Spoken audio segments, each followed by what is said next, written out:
Peaches is being a terrible, terrible girl today. She's being bad. Look at her. Look at how bad she is. Look at her. Bad. Bad? Bad girl. Bad girl. Anyway. I'm gonna get into another, I'm gonna do some more ethics videos. Exactly what I'm gonna do.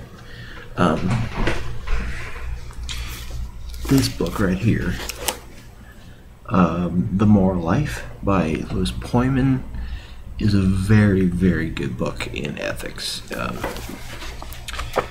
This book, it's basically an anthology of, all kinds of mostly normative ethics and questions about what one should do in certain things. And also, it does have some meta ethics in here. So, but a lot of it is either normative or applied.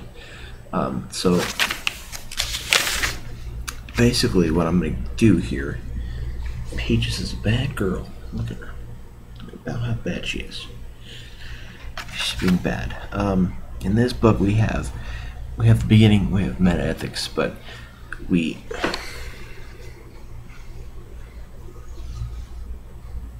inconvenient. I'm gonna get into a couple different defenses and attacks against utilitarianism. As well as virtue ethics and a bunch of other stuff that's in here. But right now, this is going to be the book that I'm going to use for these videos, which will, maybe fill up my ethics playlist a little more. There's already 54 videos in there, but it's going to fill up that playlist a little more. But what I'm going to talk about today is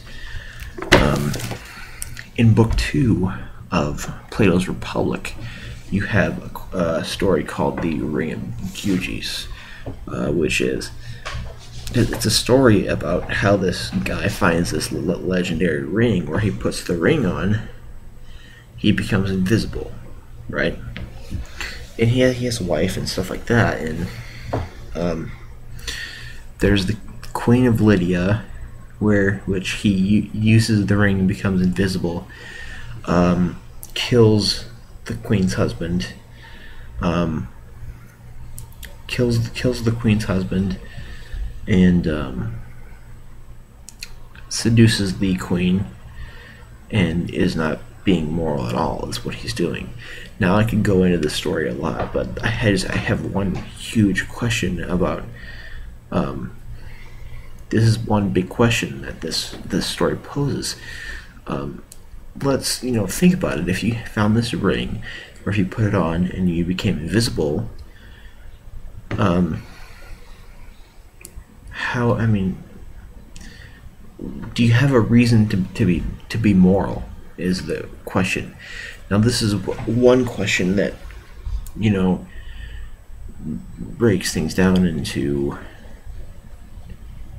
Is there morality? Is there any intersubjective morality, or is there just no morality at all, or is morality relative? So, is there if anybody finds a reason to be moral when they find this ring? Basically, when you find this ring, you could do all these things, and nobody would see you. Nobody would know it was you. Nobody would know any of this because you'd be invisible. So nobody would know it was you, and your reputation wouldn't be damaged. You could just do all these things, be the biggest hedonist ever. And how do you get a reason to be moral then? Do you have to be moral? Is there any more a reason to be moral? A lot of people would say no. The moral nihilist would say no. The moral nihilist says that there's never a reason to be moral, just because there's no values, there's no collective values or anything. There's no values which say that we all need to be moral. There's no objective morality. But my question is, because I'm going to make a follow-up video on this, especially if I get a lot of response here, but if you had this opportunity, would you still find a reason to be moral? Think about that, and then please respond down there. I would really like to hear about this, about what everyone is thinking. This is a great story from Plato, but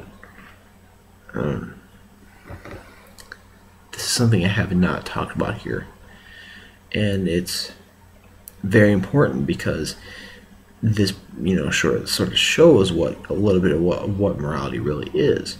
So if you're watching this right now, please comment below and tell me what you would tell me if you would find a reason to be moral if you found this ring. Me personally, if I found the ring, I would still find a reason to be moral. I would find a reason to do better things, actually. Because I think that it is important to honor other people and honor other people's, life and being there. So I would still find a reason to be moral because of others. So I don't know, tell me what your thoughts are.